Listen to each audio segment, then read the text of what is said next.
100 साल की सास। अरे मम्मी जी, थोड़ा उम्र के हिसाब से काम किया करो। कहीं कुछ हो गया तो लोग बोलेंगे बहू ने बूढ़ी सास का ध्यान नहीं रखा। बहू, तुम भी थोड़ा कम और धीरे बोला करो।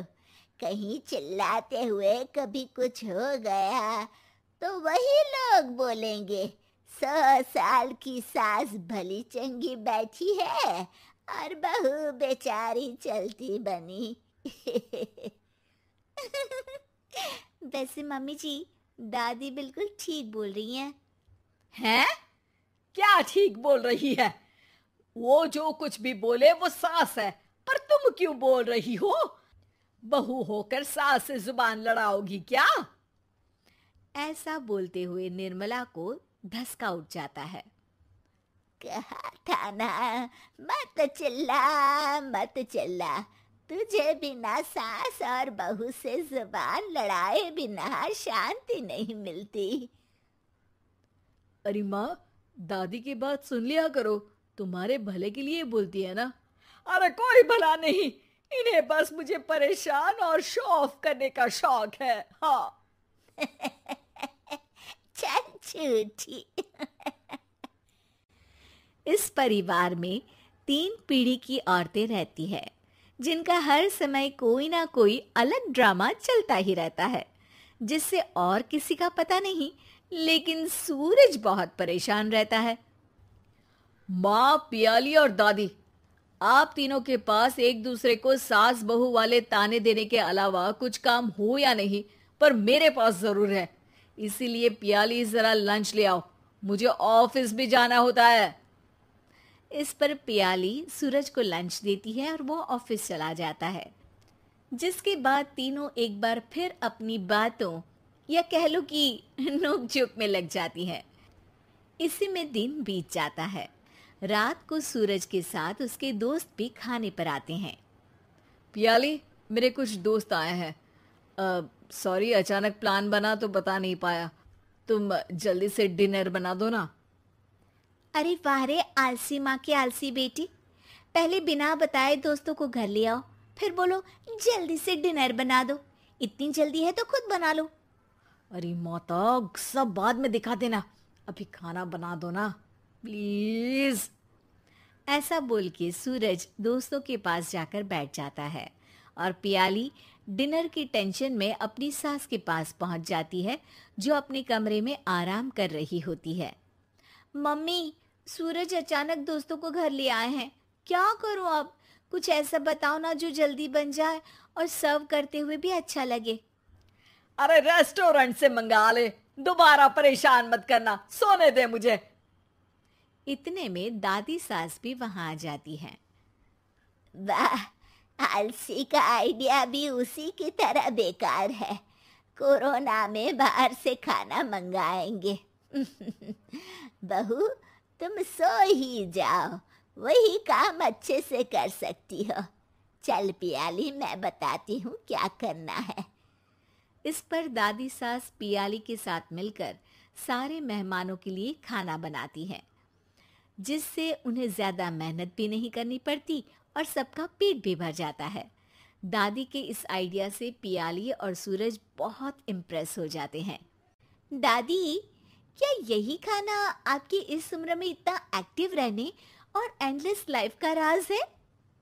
वैसे दादी ने आज तक राज किसी को बताया नहीं। इन्होंने ससुर जी तक को नहीं बताया, तभी तो वो ऊपर पहुंच गए और ये अभी तक यही है।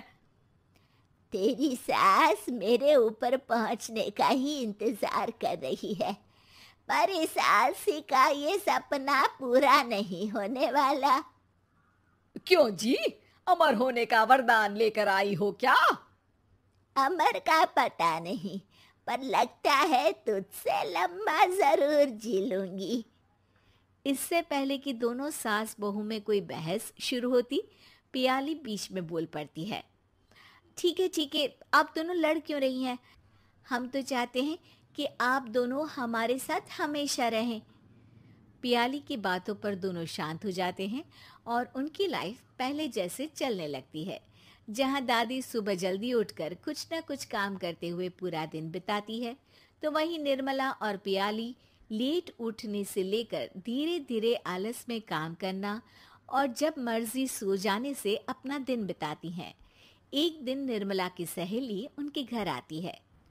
अरे क्यों रे निर्मला, कैसे चल रही है जिंदगी?